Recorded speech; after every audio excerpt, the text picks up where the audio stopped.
What up, what up? Welcome back to the channel. I'm Mod J and we are locked in. This is the recap for Harlem Season 3, Episode 4. And Camille, we're going to have a time jump. So we're going 8 months ahead. Well, technically 5 months ahead. She's going to be 8 months pregnant and she's going to be trying to figure things out on her own. Now remember, Episode 3, everything was A-okay for everyone. They were figuring stuff out. Camille still has the toughest. So if we had to rank them, I'd probably say... I probably put Quinn 1, Todd 2, Angie 3, and Camille 4. But let's see, we at the halfway point. So before we jump into this and break this down, if you like Harlem, if you like this kind of content, me joking around, making sure that our ladies are good, up in HARLEM, then hit your subscribe button, turn on your notification bell, hit that like button, and the hell with me talking. Let's jump into it. This is the recap of Episode 4 of Harlem Season 3. We got the most lit couple on television. Or at least in Harlem. Oh wait, they aren't together. I think they're just co-parenting. And we did have a time jump and we're in month 8. So they went in there and got a sonogram. Everything is good with the baby. And we see that Ian is here.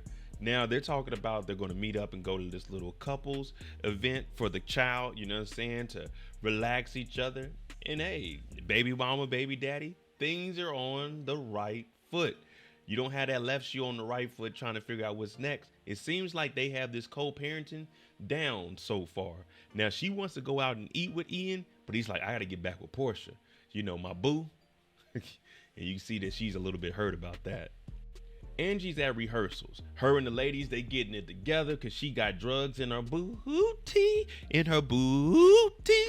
So she's telling the girls, hey, y'all stand back. When we knock this damn girls trip out, don't be trying to steal my shine. But the instructor comes over and the director's like, hey, Angie, let me talk to you real quick. There's going to be a critic in the audience watching our rehearsals. This might be your big break. Them drugs in your booty. You're going to have to hit those notes like you ain't never hit them before. Because if this goes according to plan, not only is the show going to take off, Angie could be a big star. So you know this has always been her dream. Quinn and Seth, they're getting closer and closer. After she hopped online and was the bigger woman, the classy woman, and didn't call out Carla, she pretty much moved in with Seth. But I don't blame her. She got the condo overlooking the city. Man, I gotta get me some money, man. My damn window's looking at a damn parking lot. But yeah, he got the condo overlooking the city. And he's telling her, man, I got a photo shoot coming up, but I don't know if I really want to do it. Now, Quinn, she's getting all kinds of clients because she is a new stylist. So he asked her, what would you do for this photo shoot? She doesn't know that he has the phone on and his agent is listening. And she's like, I'd have it old school, 1940s, 1930s, the Renaissance, real old school, fabulous, lovely looking. And he's like, all right, that's what we gonna do. So now she's getting all the gigs. Mike and Angie are still getting prepared for the wedding. So they're out cake testing. And you know, I'm pretty serious. Angie, she's serious every now and then, but you really can't take her in public because she's going to crack some jokes. But I do agree 1000% about the carrot cake. We're not eating no damn carrot cake. But while this is going on and she's cracking jokes talking about, you can tell black people ain't make this cake. Mike is telling her, listen, I don't really know if I want you going through with this drugs in your booty thing and having a critic seeing you play a stereotypical role. She's like, this is what I want to do. And he's telling her, I got money. Here's my card. You ain't got to go out there and dehumanize yourself and say you got drugs in your beauty. Or should I say in your booty? You got the beauty. You know what I'm getting at. The ladies meet up for their weekly lunch. And when they get there, everyone's talking about how wonderful things are going. Angie, she has a huge critic coming. Quinn, she got the photo shoot dropping with Seth. Ty, she actually isn't annoyed with Eva. But then the rain on our parade comes in. Miss Camille. I just want a companion. I want a man around me. Everyone's like, hey, you know, call up your baby daddy. But your baby daddy's with his new woman. And even Angie's talking about, oh, you just want to open up them legs and give somebody some. Everybody's like, what? What you talking about? You know, Angie's always going to be the most wildest one here. But we can see how Camille is feeling lonely. I'm so lonely. I'm so lonely. I have nobody to call my own. Ooh. Quinn and Seth meet up for this photo shoot. Now he's having an interview and they're asking him, how did you feel about love? And he said, initially, I didn't know how I was going to feel about it, but life happens. And then you find that special somebody and you want more. You want the family with the kids. And down comes our girl, Quinn. I said, ooh, Quinn, don't you do it. You done already threw that thing on Seth. Don't do it again. They calling each other husband and wife. Now she's dreaming larger than life. They bring out 2 little kids. They're sitting down. They got the perfect family. They're at the dinner table. Little man got a suit on. A little lady got a little dress on. I said, oh, ain't this the perfect family here? So Quinn is living that fairy tale life right now. When it comes to living a fairy tale life, Camille, unfortunately, she isn't living that life. And you got to play the cards that were dealt. She got a 3 of clubs in her hand. I think she got a 7 of hearts, a 6 of diamonds, and maybe like a 9 of clubs. This hand is terrible. So she goes to the little event that she was supposed to show up, the couples event with her and Ian. But Ian isn't there. He isn't answering the phone. Hello, you just reached Ian. I'm sorry you couldn't reach me. I'm not by the answering machine. Leave your name and number after the tone. D. And the lady said, excuse me, ma'am, this is couples therapy. This is a couple session. You single, you got to rebook. Camille said, well, my couple, he's going to be here. She said, if he ain't here in 10 minutes, you got to rebook. So now Camille, she's out here all alone again. Eva and Ty, they getting closer and closer. We know at the beginning of the episode, they were in the bed, rolling over on each other, knowing they had to get to work. Well, they devised up a plan to come up with a date, a work date with each other. Now, we already know that Ty says she enjoys being around Eva because she isn't annoying. But when they go over each other's work, Ty does give some criticism and says, oh, you got it, Eva. This is good. But when Eva gives that same criticism to her, Ty's like, wait a minute. I don't like how you talking about my work. Are you saying this is simplified? Are you saying this is plain? And she's like, no, I'm just helping you so we can progress in our careers. That's what we're here for. You wanted some fresh eyes. But now Ty, she's never had anyone actually support her like this. She gets a little defensive. She's like, nah, you need to leave. And she's like, what? But Eva leaves. After the couple's embarrassment, Camille goes over to Quinn's spot and she's just getting a little bit of steam off her chest, or should I say off her stomach. And she's like, Ian wasn't there. Is this what they mean? Bum ass baby daddy? My trifling ass baby daddy? And Quinn was like, well, I wouldn't know. I'm not a baby mama. But they're here and they're talking it out. You know how you are. You got one of those friends that you can always go to. So it's cool that she's over here. And now she's looking around like, damn, Quinn, you living the life. This is nice as hell over here. I already told y'all I got to get me some money. I'm looking at them windows. I said, them windows to the ceiling? Oh, I can't afford that. That's a lot of window right there. But they're here and they're talking. And Quinn, she thinks she's really in love. She's saying after that photo shoot, her and Seth, it might be the real deal. Speaking of Seth, he shows up with his homeboy Cisco. Now they're teammates. They come in here. Seth, being the gentleman that he is, he gives Camille some flowers because he heard that she's going to be there. And of course, he gives his lovely Quinn some flowers also.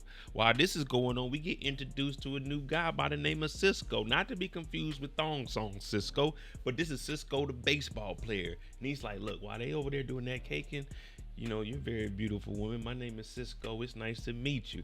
You know, you always got to introduce yourself, because if you don't, then you're missing out on an opportunity. Now, he sees past the stomach. All he sees is the beauty. It's the day of the performance. The critic is going to be there. And Angie, come on. Drugs in the booty. You on deck. She gets there, but she's a little bit nervous. She's also thinking about what Mike said. She looks out at that critic. She swallows her pride. And all you hear is, dim the lights, please. And action. Drugs in my booty. I said, what the hell? Drugs in my booty. What the hell? Drugs in my booty. And then they start going crazy. I said, what kind of musical is this? This is what they did in Girls Trip. I don't remember this part. But everybody on stage, they getting jiggy with it. Nah, drugs. Nah, in the booty. I said, okay. I'm in the crowd. The critic over there. Critic looking at me. I'm like, my bad, man. You know, I get a little excited when I see my people excelling. Camille, Seth, and Cisco all convinced Camille to stay over here because they're gonna be hanging out. They Camille. Now Camille doesn't have a job, so it's not like she had anywhere else to be anyway. But they stay here. They playing charades. Her and Cisco teamed up versus Quinn and Seth, and they doing their thing. Now, of course, she can't drink, so she's looking over at Quinn like, "Hey, this guy, you know what I'm saying? He kind of attractive." So Quinn's like, "What's going on then?" She's like, "I'm pregnant." He don't even see that. He don't care. He into her, and he said, "I've dated women with children before. That's no issue. But if you need a ride home, let me know. I got you."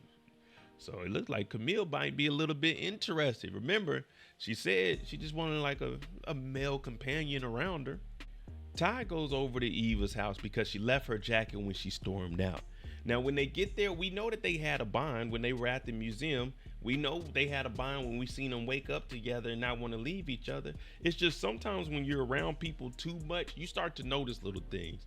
Now, Eva's like, "Listen, I'm into you also," because Todd tells her that she loves her, but she's saying, "Listen, if we can't criticize each other and help each other progress, then it's going to be messed up." And wait a minute, Todd, did you say you love her? Because I heard Eva say she loved you. So they put all that BS beside, because when you love someone, you just don't treat them bad. Sorry, I'm in a singing mood today, but that's how it is.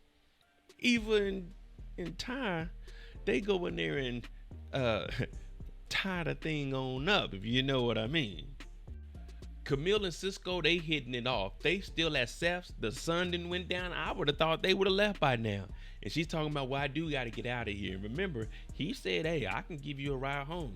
Now, she's getting ready to put on her boots, and she's pregnant. She can't bend over like that. That's too far down there. That big old stomach, she got 8 weeks pregnant. He talking about, "Oh, don't worry about it. I'll put them shoes on for you." He massaging the feet.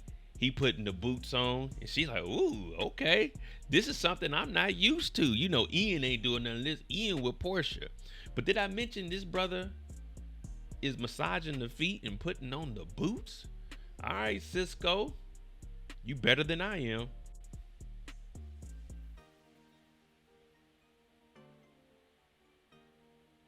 Ian hadn't responded to Camille all day besides a text message, "I'll contact you later." So he pulls up to Camille's house. He ringing the doorbell. She like, "Boy, what you ringing that doorbell for?" He said, "When I contact you, you need to answer." She like, "Oh, like you answered me earlier." She's like, "You need to leave." And down comes Cisco. "Hey, what's going on? Is everything all right?" Ian said, whoa, who's this random Negro? He's like, "My name is Cisco. I play baseball." He's like, "Man, I ain't trying to hear none of that." Camille was like, "Nah, Cisco, you ain't got to leave. Ian's going to leave." She's holding a grudge against Ian. "You didn't show up for that couples therapy? That's messed up, Ian. But you need to get outside. Cisco, you all right for right now."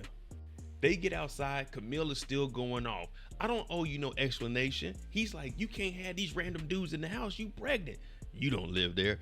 She's like, "Oh, you don't tell me what to do, Ian." He's like, "I ain't trying to tell you what to do. I'm just trying to look out for you and the baby." "Oh, if you were looking out for the baby, you would have showed up for the couples therapy." "Well, something was going on. I couldn't be there." "What was so important you couldn't be there for your child?" Portia's dad had a stroke. She said, "Oh, I'm sorry."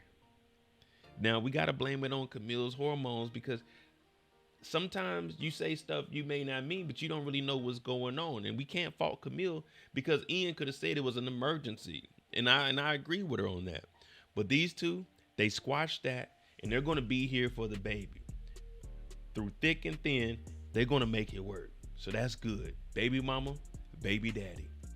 The last thing we see in episode 4 of Harlem, we hear Seth telling Quinn, "I love you. I love you a lot." She's like, "I love you too." He said in the off season, he's going to come spend more time here in New York City.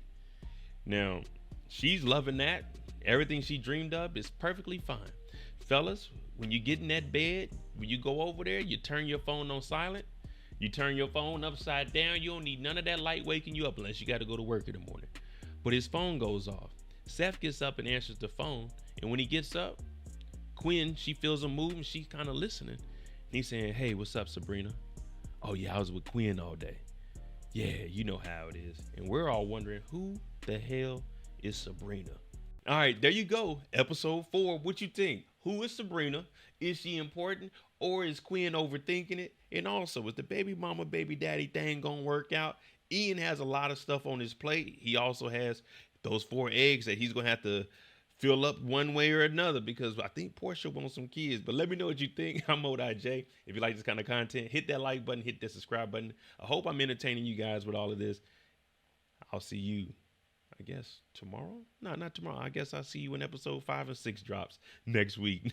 Now, hit that like button, hit that subscribe button. Thanks for watching. I'm out. Jimmy on the beat, boy.